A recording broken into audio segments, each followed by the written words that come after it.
our Vice President for Development, Dr. Elvin Zamora, guest, fellow faculty of the university, good morning. Currently, research is to focus on knowledge generation and product development. But equally important are policy researches that bring necessary changes to existing guidelines or how to do things. For instance, I came from UP Manila, where as a result of policy studies, 2 laws were enacted on newborn screening. This was the Newborn Screening Act and the Newborn Hearing Screening Act. The policy recommendation was to make newborn screening mandatory in order to help newborns with metabolic disorders that can be alleviated by changing dietary needs. The recommendation was based on research on newborns with metabolic disorder or hearing defects.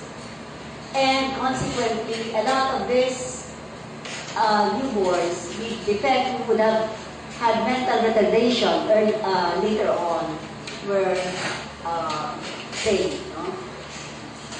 When I became director of the Center for Integrative and Development Studies in 2011, one of the existing programs of the center is the fellowship award called the UP President Edgardo J. Angara Fellowship Grant that provides a generous amount of grant to recipients who will do policy researches that will impact on an institution or a particular stakeholder.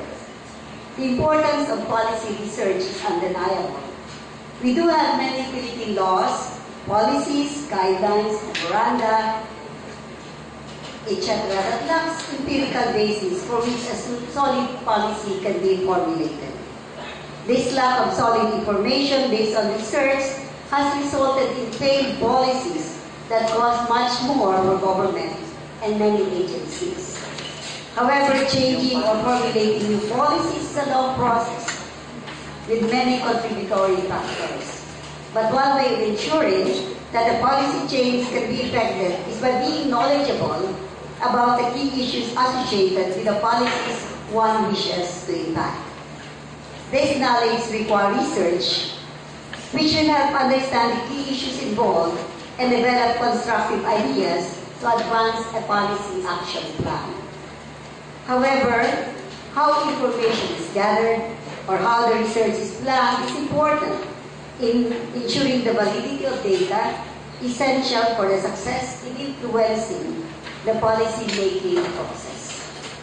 Policy research is thus essential if one is to effect a change, whether it is the formulation of a new policy or a change in policy.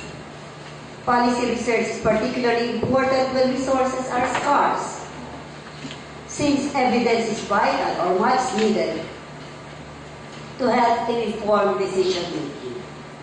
And although policy research is done in the context of social science research, its subject is wide-ranging, and decisions that will impact on present or future developments are urgently needed. It has been 3 years since I joined the administration, but interest to apply for the UP project grant is not picking up. We thought that perhaps it is because the grant is small compared with what one gets from consultancy and other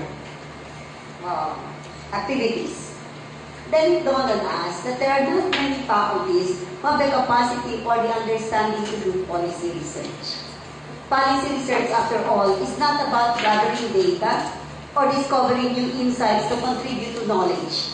It is about gathering information to contribute to a change in existing process, programs, dogma, rules, or strategies. It is in this context that CIDS organized and is holding its workshop. It is to build capacity to do policy research and develop young research fellows to contribute to development through such researches. The country is awash with problems for which is needed a clear and guided direction. We have tried to contextualize this through the CIDS framework of the 4E: environment, education, employment, and business and economic emancipation. We consider these concerns as most urgent and addresses overlapping issues. Thus, holding one will address other concerns. At the end of the day, I hope that you, the participants in this workshop, will be able to formulate a research proposal that will address this urgent problem to help the many neophytes in the legislature, particularly now. Since global and regional developments are moving faster than our ability to respond to these concerns and policies that are slow in coming. I hope you will have a good day in your activities today. Good morning to all.